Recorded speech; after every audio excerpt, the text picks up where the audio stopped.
A particle of mass m is projected with a speed u from the ground at an angle theta बराबर pi by 3 with respect to horizontal x-axis. When it has reached its maximum height, it collides completely inelastically with another particle of the same mass and ui horizontal velocity होगा another particle का. The horizontal distance covered by the combined mass before reaching the ground is. तो यहाँ जैसे जो particle project किए you वेग से theta angle पर, तो वो यहाँ पर जाके मैक्सिमम हाइट में जाके दूसरे पार्टिकल जो यू वेग से चलता है उससे टकराता है. टकराने के बाद ये कंबाइंड हो जाता है और ये भी वेग से चलता है. तो टकराने के बाद ये कितना हॉरिजॉन्टल दूरी पर गिरता है वो हमको फाइंड आउट करना है. हॉरिजॉन्टल डिस्टेंस निकालना है यहाँ से. तो पार्टिकल रीच्ड मैक्सिमम हाइट, तो ये जो पार्टिकल मैक्सिमम हाइट पर रीच करता है वो हाइट हमको निकालना है. तो उसका फार्मूला ये होता है, ठीक है. तो ये हो जाएगा you square sine square theta का मान 60 दिया 60 बाई 2g. इसको सॉल्व करेंगे फर्दर तो एच एम आ जाएगा इतना यू स्क्वायर 3/8g आ जाएगा.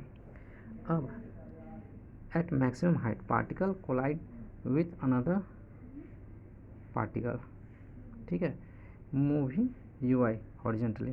The particle horizontal velocity at hm बराबर u cos थीटा.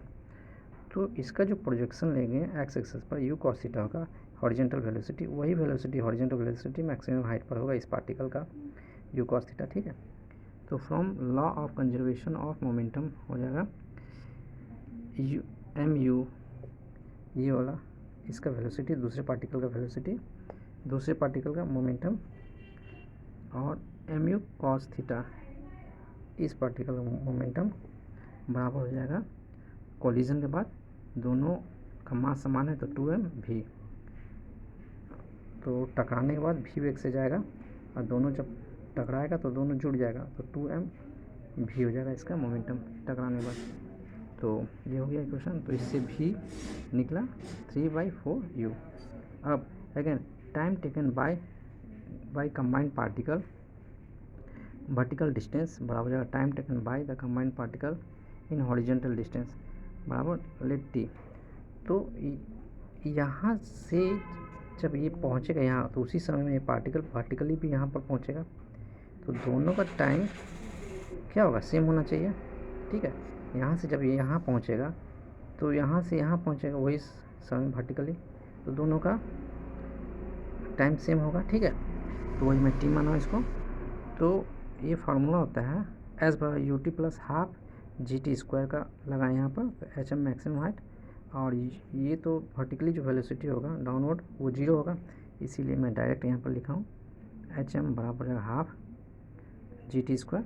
तो एच आपका आ गया इतना, टी का एच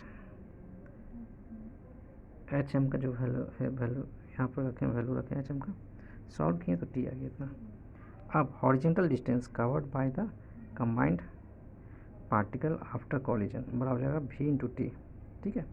अब यहाँ पर वैल्यू पुट करेंगे सबका, सॉल्व करेंगे तो आपका आंसर जाएगा 3/8√3 u² by g. Thank you. Please like share subscribe.